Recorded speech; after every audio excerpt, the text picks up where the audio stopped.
Si Lola ang sa akin niya nagpalaki. Simula nung bata pa ako puro pagmamalaki. Sa akin papuri magandang asa lang inalay. Bakit niya ba nawalay? Sobrang miskita nanay. Pag tayo ay nasa bahay at ako'y naaapi, ikaw lamang ang bukod tangi ko dun nakakampi. At pag tayo nasa labas pabili laruan, kahit wala tayong pera gagawan ng paraan. Pagbigay ng laruan ako'y napangiti habang pinoproblema mo pamasahe pa uwi.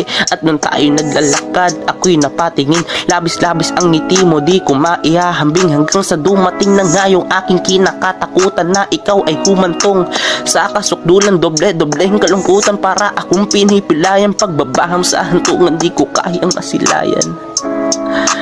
Sobrang agap. Sobra.